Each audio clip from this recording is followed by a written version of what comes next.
Vang's case, I would state this, that I can find no reason how Minnesota will be safer or better if Mr. Vang is deported to a country he has not been to since he was a child. Fox 9 reports Vang's victim wrote a letter to the board forgiving him, and they say that was a key factor in their move to pardon Vang. Charlie Rachaling with. Thank you, Maddie. What I'd love to ask you is, what would you say now to Governor Tim Walz? Can't say it on air, but look, who pardons a child sex offender, child rapist? I mean, that's how much he supports illegal aliens over U.S. citizens, U.S. citizen children. I'm glad Marco Rubio did this, but you know, this happens more times you can guess. Will, I mean, you know, unless you understand immigration law, I see a lot of times a district attorney or in a sanctuary city, they'll downgrade a crime so they can't be removable. For instance, if you're a resident alien and you get an aggravated felony, you can be deported without even seeing an immigration judge as long as you get a felony conviction with 365-day sentence. And I've seen cases 355. Now, why do you think they did that? They did that so we couldn't act to remove this person from the United States. So this happens a lot, but President Trump, the Department of Justice, and thank God Marco Rubio's all over this. We're going to fight them every time they come with this. What's up, family? Hit that like button, share this video, subscribe to the channel, and turn on your post notifications because we got a story today that's going to make you sit up and pay attention. And we're talking about Marco Rubio, Tim Walz, the state of Minnesota, and a situation that raises some serious questions about who politicians are really trying to protect. Now, I'm going to break this down, look at the different perspectives, and then give you my thoughts. So here's what happened. There's a man, Tu Lu Vang. He came to the United States as a refugee from Thailand back in 1994 when he was a kid. He became a legal permanent resident, moved to Minnesota, lived his life there, but in 2005, he was convicted of first-degree criminal sexual conduct for repeatedly sexual abusing a 10-year-old girl. He pleaded guilty, and here's the part that already doesn't sit right. When he was asked about it, he blamed it on culture, saying in his home country, it was normal to marry and have sex with girls as young as 12. So you already see the problem. Because of that conviction, the federal government moved to deport him. A judge issued a final order of removal, but for years, nothing happened. He stayed here in the United States until the Trump administration ramped up immigration enforcement operations in Minnesota last year through something called Operation Metro Surge. And they picked him up, and he was finally set to be deported, and that's when things took a turn. Now, here's where it gets interesting, because Tu Lu Vang applied for a pardon from the state of Minnesota. And in June of this year, 2026, which was about a month ago, the Minnesota Board of Pardons, which is a 3-person panel that includes Governor Tim Walz, the Attorney General, and the Chief of Justice, granted that pardon. So as of today, it being July 13 of the recording of this video, 2026, the pardon was granted. But think about that for a second. A man a month ago who got pardoned, and this man pleaded guilty to sexually abusing a 10-year-old girl who had a final deportation order against him, was granted a state pardon by the highest officials in Minnesota. Now, to be fair, the board said they granted the pardon in part because the victim herself wrote a letter in support of it. That's a complicated detail, and I'm not going to pretend it isn't. But here's the thing. The pardon effectively removed the criminal sexual conduct conviction from his record. And that conviction was the legal basis the federal government was using to deport him. So whether that was the intention or not, the result was that a convicted child predator just got his legal barrier to deportation removed by the very people who were supposed to be looking out for public safety. And that's where people started paying attention. Check out this next clip.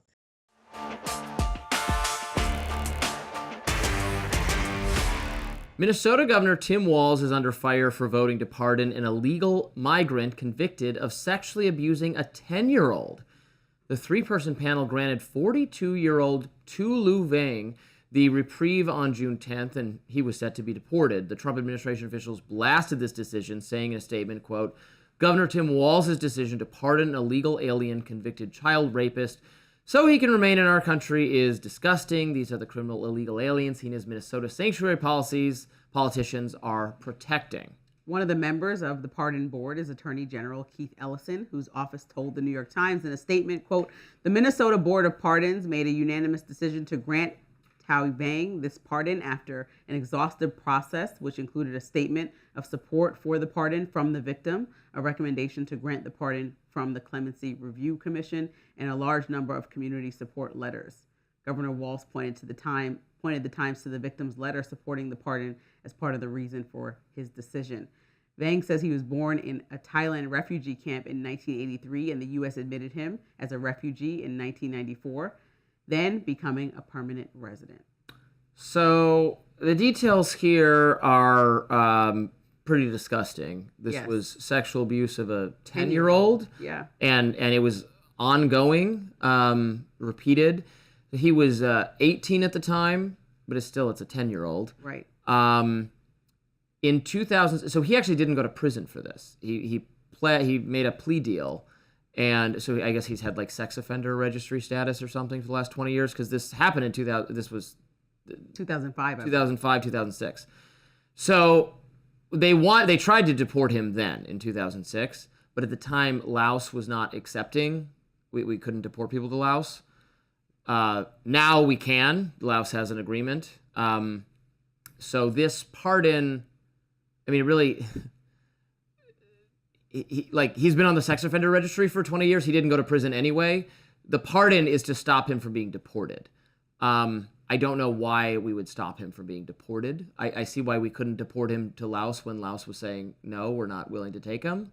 But now they are, so you probably got to go to Laos, particularly when this is so disgusting. But what he his defense at the time was, well, in that part of Asia, in Thailand and Laos, it's culturally acceptable to have sexual contact with such an underage-looking person.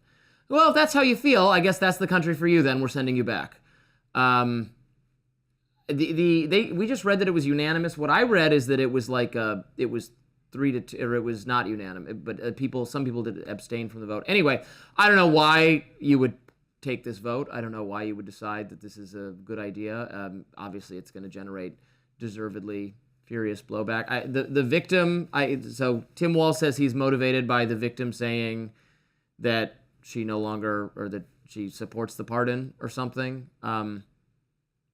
He already evaded prison time and has been on the sex offender registry, which is, being on the sex offender registry is actually a more serious punishment than people appreciate, because if you're on it, it's like very difficult to get a job and find housing, and because there's like so many restrictions on where you go and where you can live. I've heard people say that they would you'd rather be in prison and then not on the sex offender registry when you're done and serve a longer prison sentence than not go to prison but be on the sex offender registry, because it makes life so difficult. So he did get a significant punishment, but he's not an American citizen. He's eligible for deportation. The American people obviously want people in this situation deported. Laos is willing to have him deported. So I don't know why that shouldn't happen.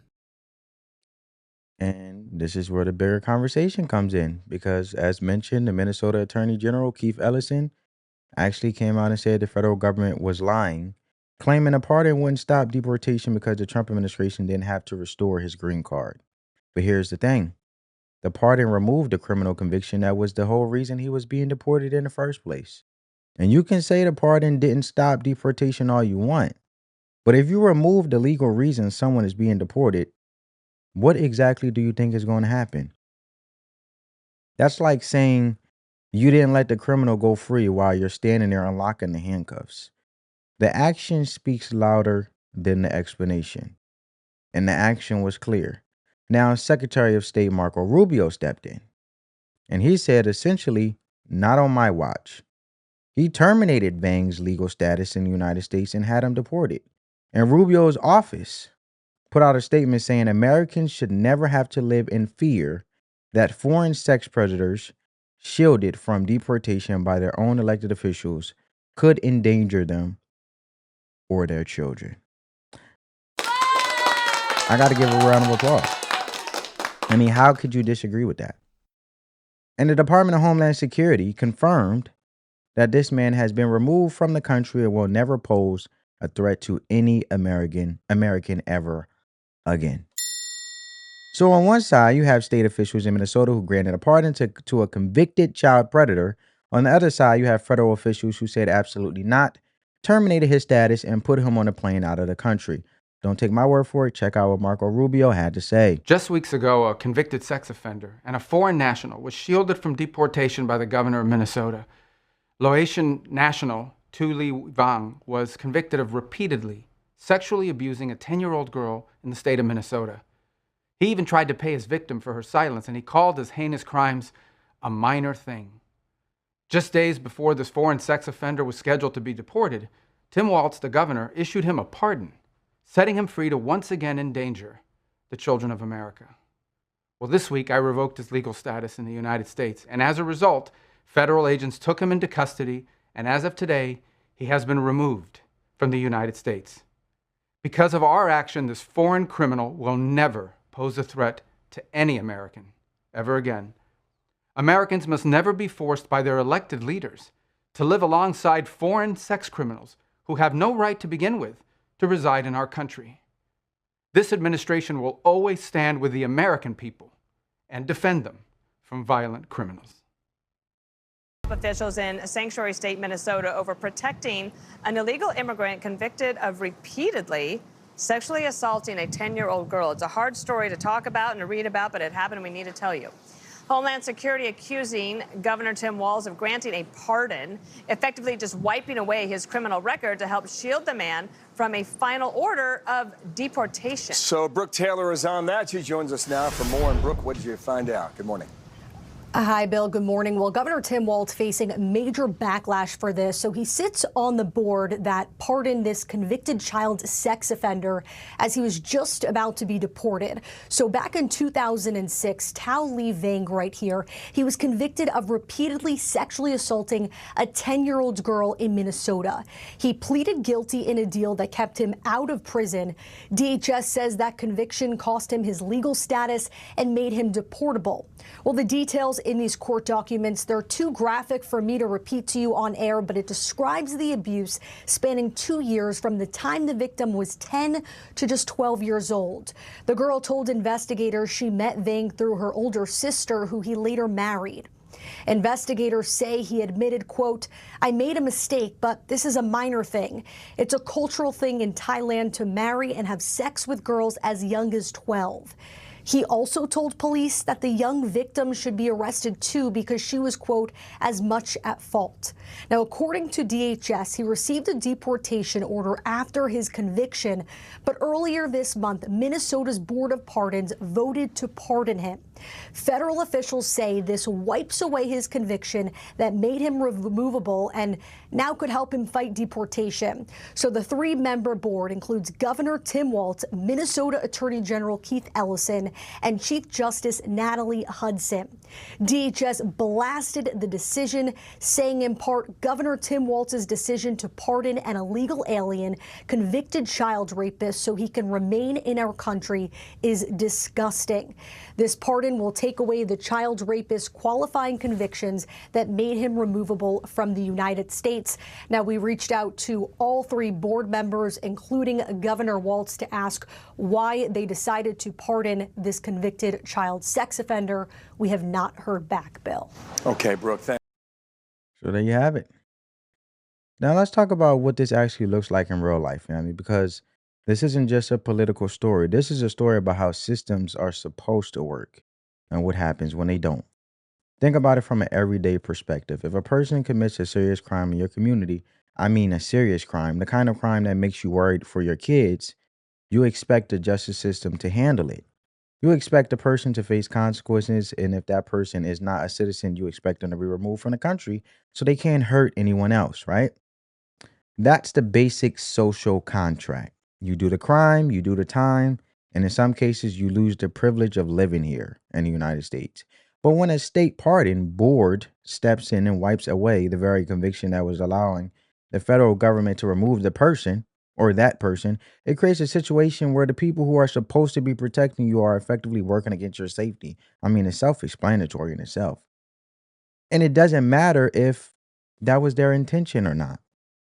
The result is the same. A person who admitted to harming a child was almost allowed to stay in this country because elected officials decided to intervene on his behalf. And here's what I think the lesson is in all of this, family.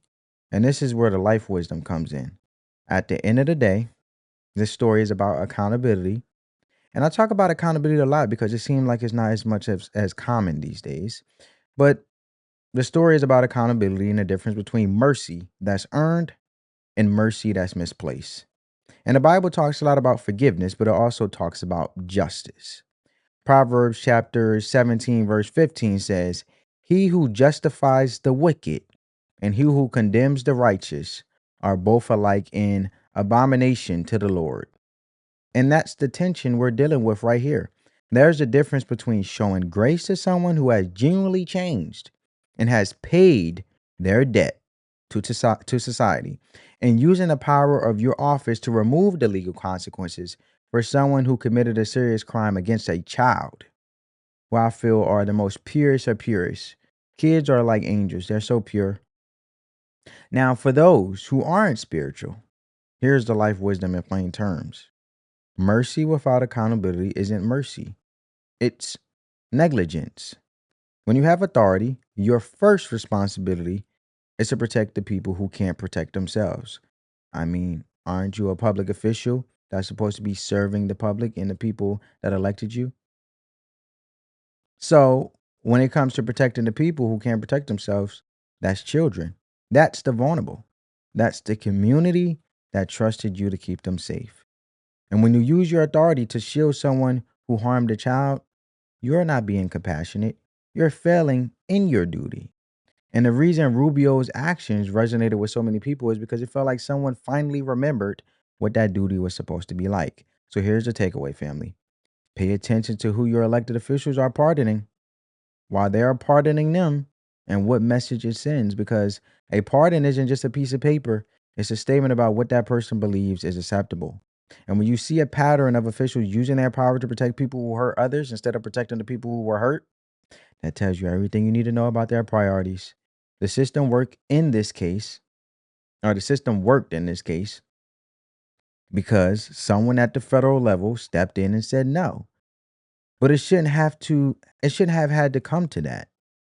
The pardon shouldn't have been granted in the first place, as a lot of people would say. Let me know what you think in the comments. Do you think the state of Minnesota was wrong to grant that pardon, or do you think the victim's letter changes the equation? A lot of people would say it's sickening, and just because the victim gave grace and forgiveness, showing strength and courage to forgive, understanding the human flaws, it still doesn't absolve the consequences for their actions. It's just the person is being a good person and not letting the situation change them, a lot of people would say. So let me know what you guys think. I want to hear your perspective. Hit that like button, share this video, subscribe to the channel, and turn on the post notifications. Spread that peace, love, and positivity, and let the love supersede the hate, family. And remember what Ecclesiastes chapter 3 says, or Ecclesiastes 3. It says, "There is a time for everything, a season for every activity under heaven, a time to heal and a time to tear down, a time to be silent and a time to speak." And sometimes the most loving thing you can do is speak up for those who can't speak for themselves. Peace.